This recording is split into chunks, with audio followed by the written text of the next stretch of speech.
Hey everyone, तो आपका science 1 का पेपर हो गया। अब साइंस 1 के पेपर में बच्चे बोल रहे हैं पीवाईक्यू से नहीं आया।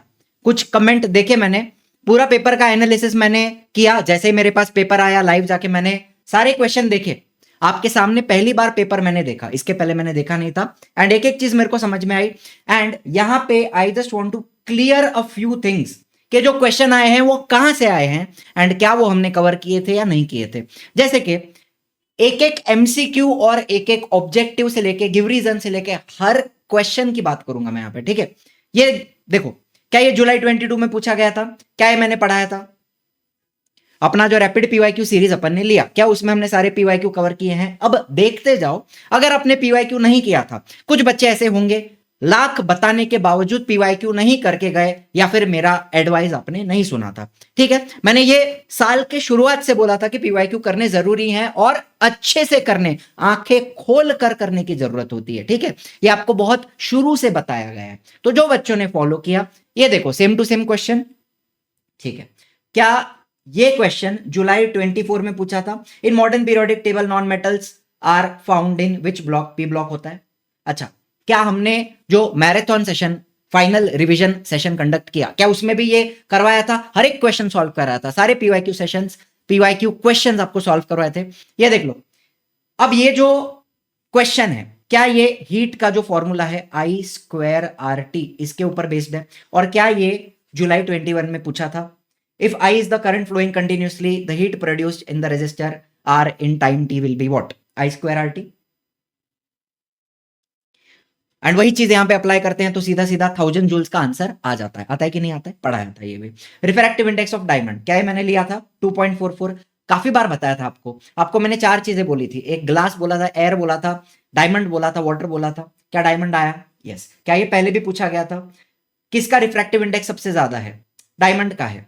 कितना है? 2.42 बताया गया था आपको। हर चीज देखो, normal human I minimum distance of distinct division कितना होता है? 25 होता है। क्या ये पहले पूछा गया है? ये देखो, ये कभी का क्वेश्चन है, ये आपका पीवाईक्यू ही है, लास्ट ईयर का है, मार्च 25 का ही है, मार्च 25। What is the minimum distance of distinct division? क्या हमने ये मैराथन में लिया था? सारे क्वेश्चन हमने मैराथन में लिए थे, एक भी क्वेश्चन बाहर का नहीं है, ठीक है। बायोलॉजी और ईवीएस का मैराथन होने वाला है। कहां होने वाला है फटाफट आपको बता देता हूं। देख लो, ये अपनी चैनल, यहां पे थोड़ा नीचे आओ, बायोलॉजी का मैराथन लेंगे एंड वही चीज हम करने वाले हैं। आज मैंने पेपर देखा ना, ये मुझे समझ में आया कि आपने, अगर बच्चे ने, किसी ने पीवाईक्यू अच्छे से किया था ना, 38 मार्क का पेपर लिख के आता है वो। 38 मार्क का विदाउट एनी प्रॉब्लम पेपर लिख सकता है अगर पीवाईक्यू किया रहेगा। जो जो हमने बोला वो किया, 38 मार्क्स का आप लिख सकते हो, ठीक है। सारी चीजें आपसे रिवाइज करवाई गई हैं, ठीक है। ऐसे ही यहां पे बायोलॉजी का सेशन दिख रहा है, ईवीएस का सेशन दिख रहा है, ये अपन कंडक्ट करेंगे 5 बजे। अपन सेशन लेने वाले हैं, सारे क्वेश्चन गो थ्रू करेंगे, सारी चीजें। पीवाईक्यू के अलावा भी क्या करना चाहिए वो भी सारी बातें यहां पे बताई जाने वाली है, ठीक है बेटा। देख लो अभी इधर। फिर ये कुकिंग ऑफ फूड राइपनिंग, हर एक ऑब्जेक्टिव की बात कर रहा हूं मैं। ऐसा भी नहीं कि ऑब्जेक्टिव बोलूंगा नहीं अपने मन से लिखो, नहीं, हर ऑब्जेक्टिव की बात करूं। मार्च 23 का है, ये पूछा हुआ है यहां पे। तो यहां पे ऑड मैन आउट क्या बनता है? ये फिजिकल चेंज है ना आपका, transformation of ice into water, physical change, physical change, ठीक है। क्या कवर किया था इसको? हाँ कवर किया था, मैराथन में लिया हुआ है, पढ़ाया था, हर चीज पढ़ाई हुई है। बाय ऑब्जर्विंग द कोरिलेशन, मास और वेट, क्या यहां पे न्यूटन आंसर आएगा? क्या ये distinguish between mass and weight, पहले भी पूछा हुआ है। अगर आपने वो पढ़ा होगा तो आपको वेट का यूनिट तो पता ही होगा, न्यूटन होता है। Weight is a type of force. क्या हमने ये कवर किया हुआ है? किया हुआ है, हर चीज कवर की हुई है।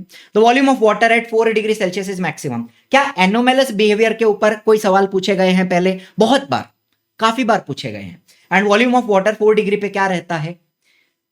4 डिग्री पे वॉल्यूम मिनिमम रहेगा, डेंसिटी मैक्सिमम होगी। तो ये आंसर फॉल्स बनता है ना, सारे बच्चे जानते हैं। क्या ये पहले पूछा गया है? पूछा गया है। क्या हमने करवाया? करवाया।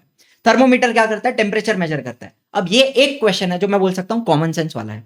क्या थर्मोमीटर मैकेनिकल एनर्जी मेजर करेगा? क्या इलेक्ट्रिक करंट मेजर करेगा? नहीं करेगा ना।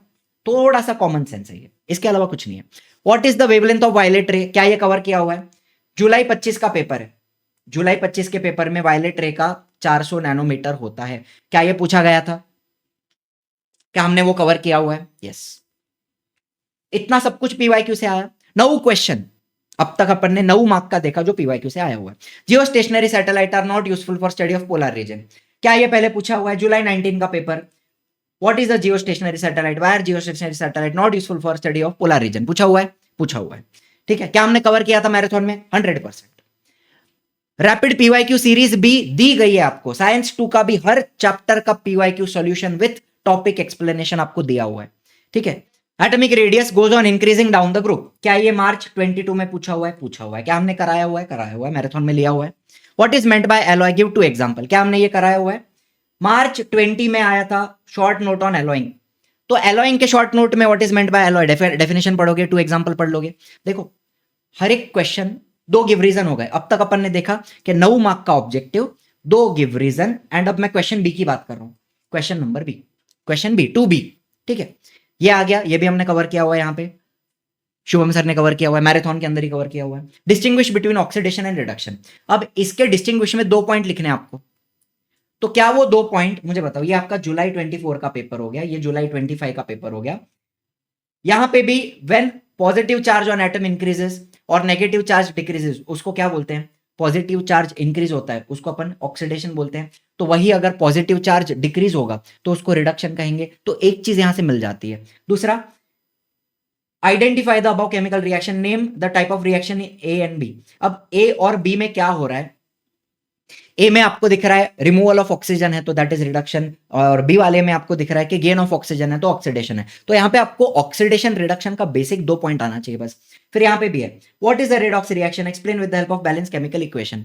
तो रेडॉक्स रिएक्शन के ऊपर इतनी बार टॉपिक पूछा गया है तो आपको रिडक्शन और ऑक्सीडेशन इसका बेसिक डेफिनेशन आना चाहिए, और 2-2 पॉइंट तो आप लिख सकते हो। व्हाट इज रेडॉक्स रिएक्शन, क्या यहां पे कवर किया हुआ है? ड्यूरिंग ऑक्सीडेशन क्या हो रहा है, ड्यूरिंग ऑक्सीडेशन क्या होता है, एंड ड्यूरिंग रिडक्शन क्या होता है। क्या इसके बेसिस पे, क्या इसके बेसिस पे आप 2-2 पॉइंट लिख सकते हो 100%। ठीक, give the molecular formula and structural formula of benzene. अब ये देखो, benzene is an aromatic compound, ये जुलाई 24 का क्वेश्चन है। यहां पे हमने उसको कवर किया था, स्ट्रक्चरल फॉर्मूला दिया हुआ है। एंड जहां तक मॉलिक्यूलर फॉर्मूला की बात है, स्ट्रक्चरल फॉर्मूला देख के क्या आपको 6 कार्बन और 6 हाइड्रोजन दिख रहे हैं, तो C6H6 बनेगा। इसमें कोई बड़ी बात है क्या? नहीं। हुआ ये आ गया। रेनबो न जाने कितनी बार आया है पहले, न जाने कितनी बार, जुलाई 25 के पेपर में आपको दिख रहा है यहाँ पे, rainbow is the combined effect, explain करना है, लिखना है उसके बारे में कि रेनबो के अंदर क्या क्या होता है। Small droplet of water act as small prism, फिर उसमें आपको ये 3 फेनोमेनन होते हुए दिखाई देंगे एंड रेनबो फॉर्मेशन हो जाएगा। अच्छा, सॉल्व द फॉलोइंग क्वेश्चन, ये देखो, क्या ये पहले पूछा हुआ है? हाँ, ये मार्च 24 का पेपर है। क्या इसको मैंने कवर किया हुआ है? पूरा रिएक्शन के साथ सारी बातें बताई हुई है, सब कुछ बताया हुआ है, यहां तक के देख लो। क्वेश्चन 2B अपना हो गया, ये क्वेश्चन नंबर 3 चल रहा है ना। हाँ, इसके पहले अपन ने क्वेश्चन 2B का 3 देखा, गिव रीजन भी 2 देखे। अब तक अगर बच्चा पीवाईक्यू करके जा रहा था, अब तक पूरा पेपर लिख रहा है, पूरा पेपर लिख रहा है पीवाईक्यू के बेसिस पे, और जो बताया उसके बेसिस पे। ठीक है, जो गाइड किया उसके बेसिस पे, यहां वहां की बातें नहीं करते, जो एनालिसिस है, जो फैक्ट है वो बताया जा रहा है आपको, बस यही बात है और कुछ नहीं है। ठीक है, हीट एक्सचेंज की बात कर रहा हूं यहां पे। क्या हीट एक्सचेंज पहले पूछा है? काफी बार पूछा हुआ है। क्या हमने लिया हुआ है मैराथन में? ऑफ कोर्स लिया है। पीवाईक्यू सीरीज में लिया है, हर चीज में लिया हुआ है। ठीक है, फिर ये देखो, ये इसमें कुछ नहीं था, इसमें सिर्फ आपको काउंट करके लिखना था और बताना था बैलेंस है कि नहीं है। अब क्या ये हमने बैलेंसिंग पहले लिया हुआ है? लिया हुआ है 100%।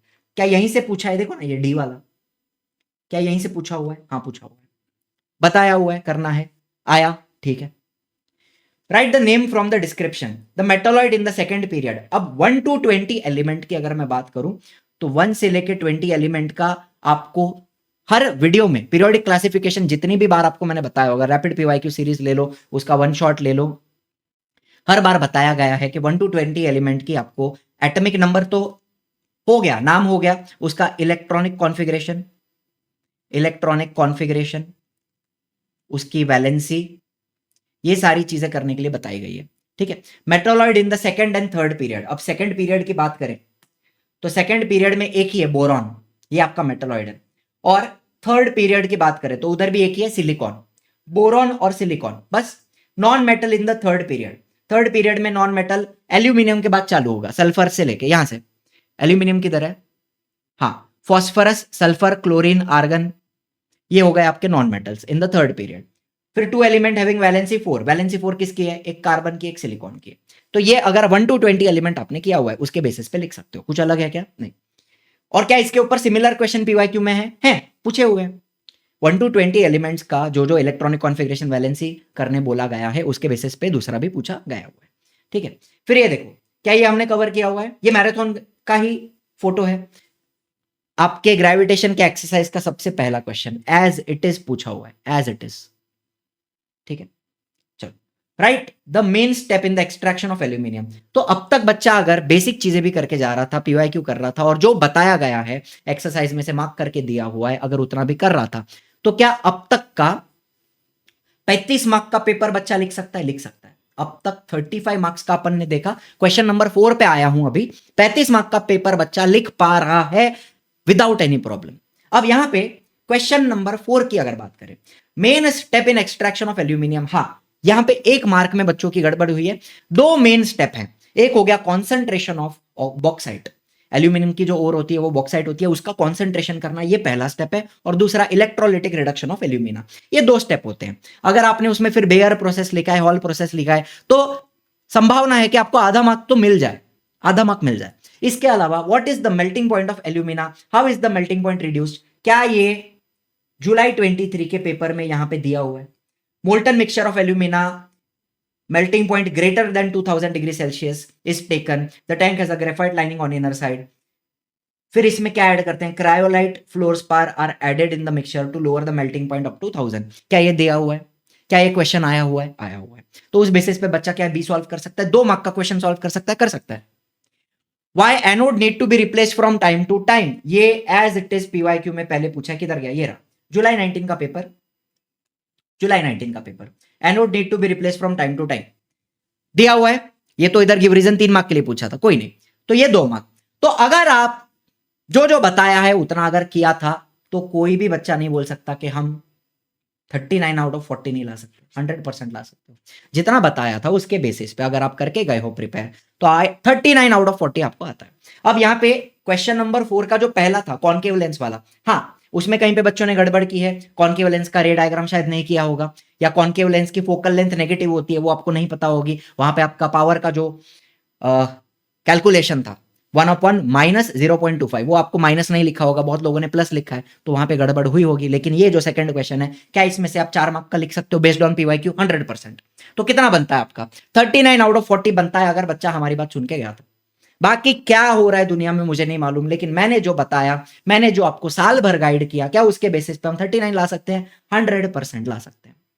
This is my analysis of this paper. ठीक है, बस इसी के साथ और कुछ नहीं बोलना चाहूंगा मैं। अपना ये आ जाता है, 5 बजे मिलेंगे, बायोलॉजी की बात करेंगे। जो स्ट्रेटेजी फिजिक्स के लिए अप्लाई की गई है वो स्ट्रेटेजी वर्क कर रही है, जो बताया वो आ रहा है, तो और कुछ भी दूसरा करने की जरूरत नहीं है। बायोलॉजी के पेपर में भी हम वही चीजें करके जाएंगे जो मैंने आपको, जैसे मैंने आपको साइंस 1 के लिए गाइड किया, वैसे ही साइंस 2 का भी गाइडेंस रहेगा, कुछ अलग करने की आवश्यकता नहीं बनती है। ठीक है, चलिए, thank you so much for watching, I will see in the next one. Bye bye, जय हिंद, जय महाराष्ट्र।